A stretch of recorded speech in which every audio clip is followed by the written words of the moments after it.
Well, let's speak now to the founder and CEO of Long COVID Kids, Sammie McFarland. Good evening to you. Nice to talk to you. First of all, your reaction to this decision today to give vulnerable primary school children a low-dose COVID vaccine. Do you welcome that move? We are pleased that the vulnerable children are being offered the first dose of vaccine. And when they say vulnerable, they're talking about in terms of severe disease. What we'd really like people to consider is mortality, morbidity as well as mortality. So we can't tell which children will get long COVID, which children will get PIMS, the paediatric COVID complication. And of course, we sadly don't know which children will die. So I think we need to consider all children as vulnerable, and we should be offering the vaccine to all children.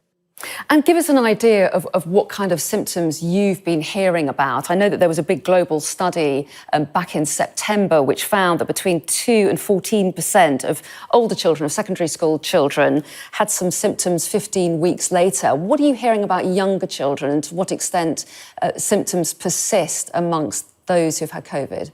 Well, the mean age in our support group is 10 years old. We've been seeing children as young as 6 months up to 18 years since wave 1. And many of those children have remained ill throughout those 21 months. So symptoms can be, stomach pain, rashes. They can be neuralgia, issues with eyesight, with hearing.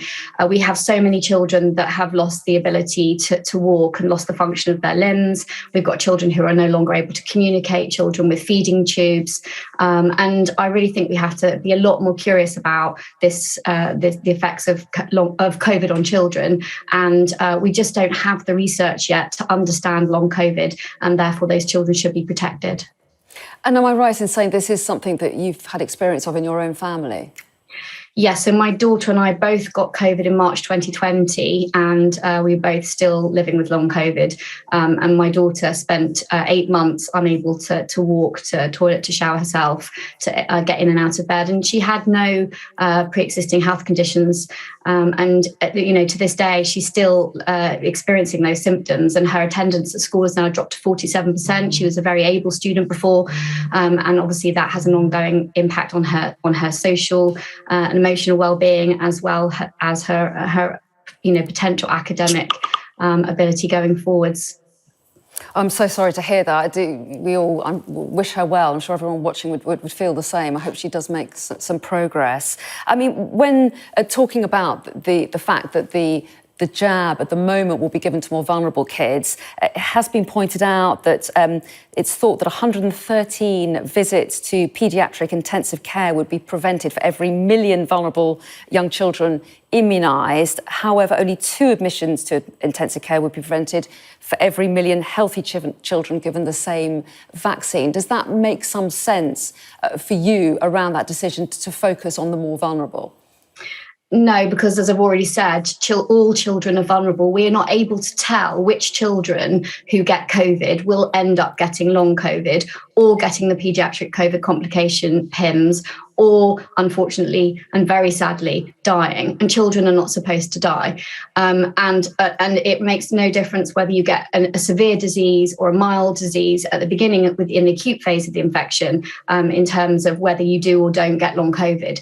And because we don't know, all children should be deemed vulnerable, in my opinion, and not just my opinion, in many people's opinions. But we need to see children protected with layers of mitigation. The vaccine isn't the only way that we can protect our children. And obviously absolutely appalling for any child that experiences long COVID, but we should remember that the vast majority are lucky enough not to experience those kind of symptoms, most children.